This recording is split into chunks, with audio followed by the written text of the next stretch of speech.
রাতে ঘুমানোর পূর্বে সূরা ফালাক এবং নাস পাঠ করলে কি হয় আপনি জানলে আশ্চর্য হয়ে যাবেন। এই দুইটি সূরার মাধ্যমে আপনার এমন বিশাল বিশাল উপকার হবে, হয়তো আপনি আগে কখনোই জানেন না। যদি আপনার কপালটাকে আপনি ভালো রাখতে চান, ভাগ্যটাকে পরিবর্তন করতে চান, তাহলে আমি বলবো আজকের এই ভিডিওটি আপনার জন্য খুবই দরকারি, খুবই কার্যকরী। প্রিয় দর্শক, সে আমলটি করার জন্য সর্বপ্রথম আপনাকে যে কাজ করতে হবে, আপনি ঘুমের পূর্বে নিজেকে পবিত্রতা অর্জন করে নেবেন, ভালোভাবে পাক সাফ হয়ে যাবেন। আপনি যদি পবিত্রতা অর্জন করেন আর পবিত্রতা অবস্থায় ঘুমান, তাহলে সেক্ষেত্রেও দেখা যাচ্ছে প্রতিটা সেকেন্ডে সেকেন্ডে, প্রতিটা মিনিটে মিনিটে আপনার আমলনামার মধ্যে নেক অর্জন হতে থাকে। সুবহানাল্লাহ, সুবহানাল্লাহ। তাই ওযু করে পবিত্রতা অবস্থায় থেকে আপনি ঘুমাবেন, আল্লাহ তাআলা আপনার আমলনামার মধ্যে অসংখ্য নেক দান করবে।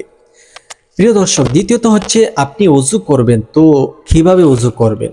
অনেক সময় আমরা ওযু করি, কিন্তু ওযুর ক্ষেত্রটা, ওযুর সিস্টেমটা আমরা যেভাবে ওযু করার দরকার, যেভাবে আমাদের ওযু করলে সঠিকভাবে ওযু হবে, পবিত্রতা অর্জন হবে, সেভাবে আমরা করি না।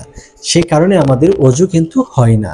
এই জন্য আপনি যখন ওযু করবেন, ওযুর শুরুতে পাঠ করবেন আউযু বিল্লাহি মিনাশ শাইতানির রাজীম, বিসমিল্লাহির রহমানির রহিম। আউযু বিল্লাহ, বিসমিল্লাহ, এই দুইটি দোয়া আপনি পাঠ করবেন। আউযু বিল্লাহ পাঠ করার মাধ্যমে সকল প্রকার শয়তানের কুমন্ত্রণা এগুলো দূর হয়ে যাবে এবং শয়তানের ওয়াসওয়াসা দূর হয়ে যাবে এবং আপনি সহি শুদ্ধভাবে ওযুটা করতে পারবেন। বিসমিল্লাহির রহমানির রহিম মানে এর মাধ্যমে আল্লাহ তাআলার কাছে সকল প্রকার সাহায্য সহযোগিতা চেয়ে আল্লাহর রহমান এবং রহিম নাম নিয়ে আপনি শুরু করছেন, অবশ্যই আপনার সে ওযুর মধ্যে বারাকা আসবে, বরকত আসবে। আল্লাহ তাআলা আপনার গুনাহগুলো ক্ষমা করে দিবে এবং ওযুর মধ্যে সকল প্রকার বিভ্রান্তিকর যে জিনিসগুলো আছে সব দূর করে দিবে। আপনি যখন ওযু করবেন, প্রত্যেকটা অঙ্গ প্রত্যঙ্গ ধৌত করবেন আর মনে মনে পাঠ করবেন বিসমিল্লাহ, বিসমিল্লাহ, বিসমিল্লাহ। এইভাবে আপনি ওযু করবেন। সম্মানিত দর্শক, ওযু কমপ্লিট করার পরে একটি আমল করবেন, যে আমল করলে আল্লাহর নবী সাল্লাল্লাহু আলাইহি ওয়াসাল্লাম বলেন, মৃত্যুর পরে আল্লাহ তাআলা জান্নাতের 8 দরজা খুলে দিবে, যে কোনো দরজা দিয়ে জান্নাতে প্রবেশ করতে পারবেন, কোনো বাধা ধরা ছোঁয়া কিছু থাকবে না। সুবহানাল্লাহ। তাহলে অবশ্যই এই আমলটি আমাদের করা কর্তব্য। সেটি হচ্ছে কালিমা শাহাদাত পড়া। আপনি যখন ওযু করে ফেলবেন, তখন কালিমা শাহাদাত পড়বেন, আশহাদু আল্লা ইলাহা ইল্লাল্লাহু ওয়াহদাহু লা শারীকা লা ওয়া আশহাদু আন্না মুহাম্মাদান আবদুহু ওয়া রাসূলুহু। আল্লাহ তাআলা মৃত্যুর পরে 8 জান্নাতের দরজা আপনার জন্য খুলে দিবে। এরপরে আপনি বিছানাতে বসে পাঠ করবেন 3 বার ইস্তিগফার।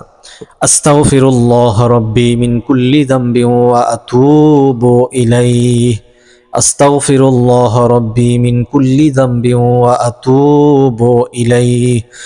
আস্তাগফিরুল্লাহ রাব্বি মিন কুল্লি যামবি ওয়া আতুবু ইলাইহি।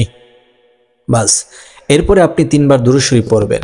আল্লাহুম্মা সাল্লি আলা মুহাম্মাদ ওয়া আলা আলি মুহাম্মাদ কামা সাল্লাইতা আলা ইব্রাহিম ওয়া আলা আলি ইব্রাহিম ইন্নাকা হামিদুম মাজিদ। আল্লাহুম্মা বারিক আলা মুহাম্মাদ ওয়া আলা আলি মুহাম্মাদ কামা বারাকতা আলা ইব্রাহিম ওয়া আলা আলি ইব্রাহিম ইন্নাকা হামিদুম মাজিদ। 3 বার ইস্তিগফার, 3 বার দুরুদে ইব্রাহিম পাঠ করে নেবেন। এরপরে আপনি সর্বপ্রথম পড়বেন সূরাতুল ফালাক। আউযু বিল্লাহি মিনাশ শাইতানির রাজীম, বিসমিল্লাহির রহমানির রহিম।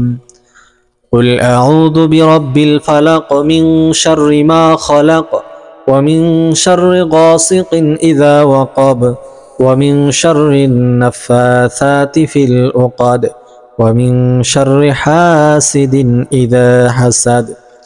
এরপর সূরা নাস। বিসমিল্লাহির রহমানির রহিম।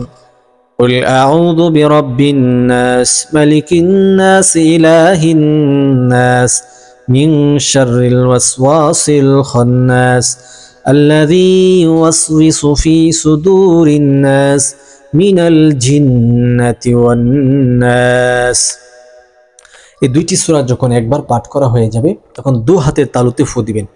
এরকম ভাবে ফু দিয়ে মাথার তালু থেকে নিয়ে পুরো শরীর পর্যন্ত আপনার দুটো হাতের তালু আপনি মেসেজ করে দিবেন। এরকম ভাবে 3 বার করবেন। এরপর 3 বার দুরূদ শরীফ পড়বেন। এরপর আল্লাহ তাআলার কাছে একটু দোয়া মুনাজাত করবেন যে আল্লাহ তাআলা যেন আপনাকে সকল প্রকার বিপদ থেকে মুক্তি দান করেন। এই আমলটি করলে জিন শয়তান, মানুষ শয়তান, সকল প্রকারের শয়তানি থেকে আল্লাহ তাআলা হেফাজত করবে। সকল প্রকারের বালা মুসিবত থেকে আল্লাহ তাআলা হেফাজত করবে। রাতের বেলা যখন মানুষ ঘুমাতে যায় তখন ঘুম হচ্ছে একটা অর্ধমৃত্যু। আপনি যখন ঘুমাবেন কেবল আপনার মৃত্যু হয়ে গেছে, তো আপনি কোনো কিছুই খবর রাখতে পারবেন না। ঘুমের ঘরে আপনার কানের ছিদ্র দিয়ে যদি পোকা ঢুকে, নাকের ছিদ্র দিয়ে পোকা ঢুকে, অথবা বিষাক্ত কোনো পোকা মাকড় আপনাকে কামড় দেয়, অথবা সাপ বিচ্ছু এসে যদি আপনাকে সবল দেয়, অথবা জিনের কোনো আক্রমণ আপনার উপরে এসে যায়, অথবা কোনো ব্যক্তি বোবা ধরে কোনো ব্যক্তিকে বোবার সাথে সে যুদ্ধ করে না পেরে অনেক সময় তাকে বোবা কি করে গ্রাস করে ফেলে, মৃত্যু হয়ে যায় তার। এরকম সকল প্রকার বিপদ থেকে আল্লাহ তাআলা হেফাজত করবে। তাই আজকের এই আলোর ছোঁয়া চ্যানেলটিকে সাবস্ক্রাইব করে ভিডিওটি শেয়ার করে সর্বোচ্চ প্রচার করবেন। আসসালামু আলাইকুম ওয়া রাহমাতুল্লাহি ওয়া বারাকাতুহু।